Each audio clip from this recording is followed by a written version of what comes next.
하나님께서 이 뱀을 꾸짖습니다. 왜냐하면 하와를 죄짓게 했기 때문에 이 뱀한테 경고하면서 말씀하시는 것이 있는데, 보시면 내가 너로 여자와 원수가 되게 하고 너희 후손도 여자의 후손과 원수가 되게 하니.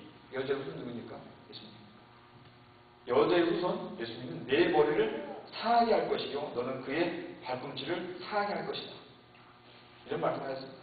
그때부터 요한복음 끝까지 성경에서는 계속적으로 교회와 하나님, 사탄, 숙명적인 영적 전쟁을 계속 치르게 되는 것을 성경 전체를 통해서 우리는 볼 수 있습니다.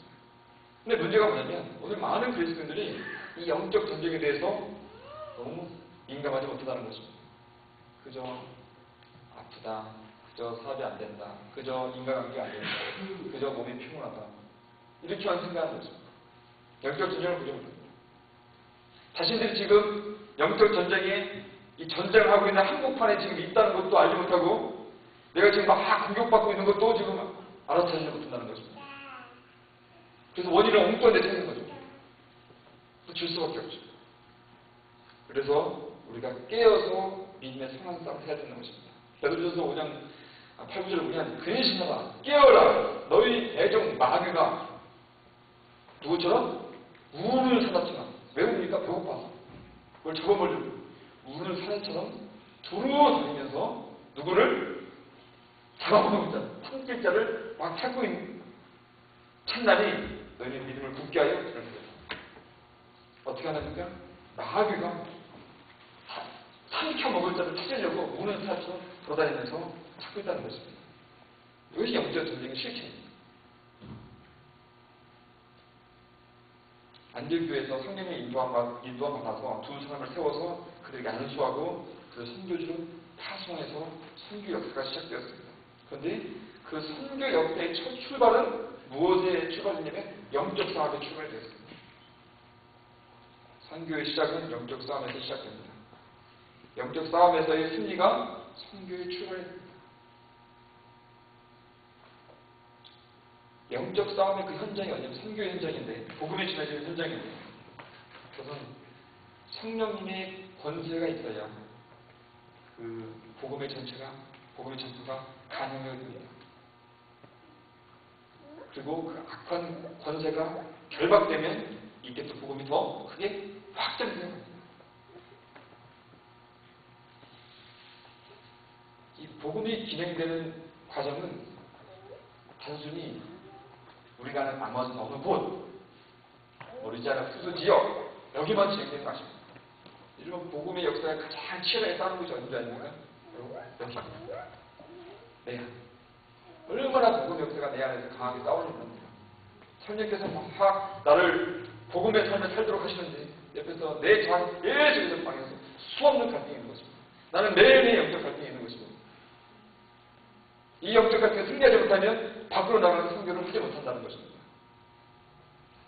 오늘 말씀해 보니까 성령의 강한 역사하심으로 선교지의 강한 악한 영이 확 결박되고 묶이니까 예수의 복음이 사람들한테 막 전하기 시작합니다. 선교는 성령님의 권능을 나타내고 복음을 증거하는 것입니다. 선교에서는 성령님이 드러나도록 해야 됩니다.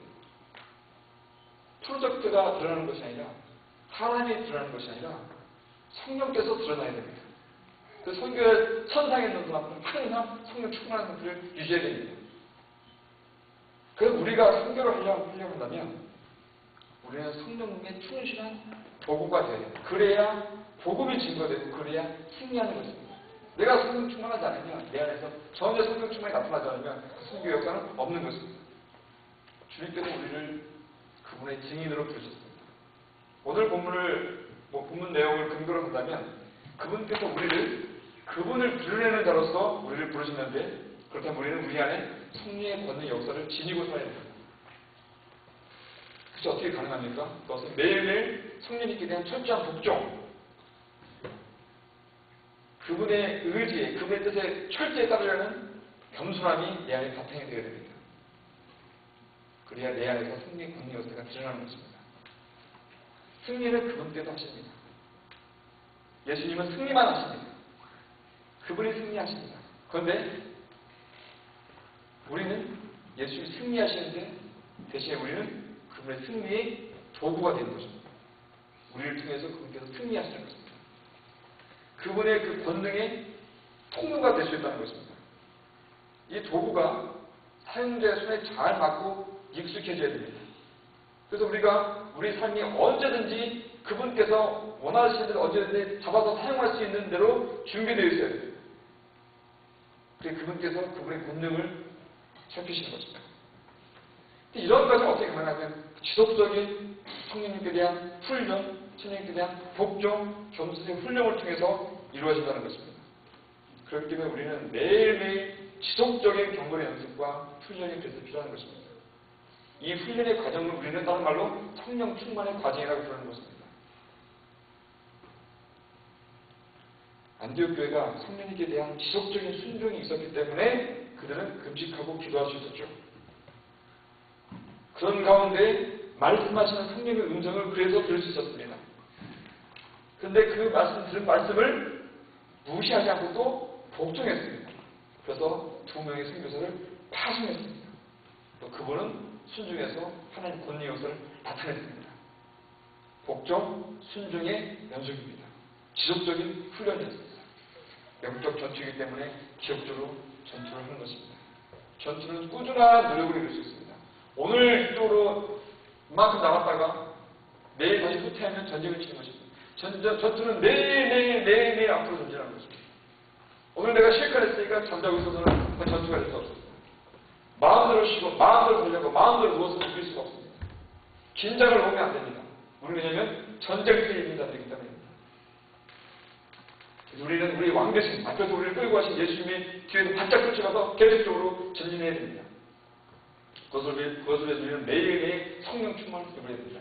매일매일 10년 전의 경험이 아니라 20년 전의 경험이 아니라 매일매일 우리는 성령 충만을 애써야 됩니다. 성령 충만을 쌓아놓는 것이 아닙니다. 매일매일 새롭게 배워가는 것입니다. 왜냐하면 성령 충만 나하고 그리스도와의 관계이기 때문입니다. 한 번 교련했다고 평생 이겼으면 그렇지 않습니다. 매일매일 관계를 유지해야 됩니다. 내 안에 그분으로 매일매일 가득 채워야 됩니다. 그분의 마음과 그분의 생각과 말씀으로 가득 채워야 내가 성령 충만을 유지할 수 있습니다. 그것을 우리는 매일매일 쉬지 않고 기도하고 말씀을 묵상하고 또 말씀의 묵상에 따라서 주신 말씀을 매일매일 또 순종하며 따라야 됩니다. 아는데 따르지 않으면 그것은 아무 짝에도 쓰는 것 같습니다. 이런 성령 충만한 삶이 없다면 우리의 삶은 우리의 신앙생활은 껍데기일 뿐입니다. 선교도 마찬가지입니다. 선교는 내가 하는 것이 아니라 너를 통해서 성령께서 하시기 때문에 내 안에 성령이 들어차 있지 않으면 선교는 없는 것입니다. 내가 그 선교지에 와 있어도 선교에서 사람을 만나더라도 저처럼 만나더라도 이름을 선교사라는 이름을 갖고 있어도 제 안에 성령이 차 있지 않으면 선교는 없는 것입니다. 제도입니다. 껍데기인 것입니다. 프로젝트를 만들고 교회를 짓고 예배당을 짓고 선교센터를 짓고 바이블 스터디를 하더라도 선교하는 주체의 안에 성령이 없으면 그건 껍데기입니다. 아무것도 없습니다. 우리가 올해 11명을 파송했는데 내년에 50명을 파송하더라도 그들 각자 속에 성령이 있지 않으면 선교는 없는 것입니다.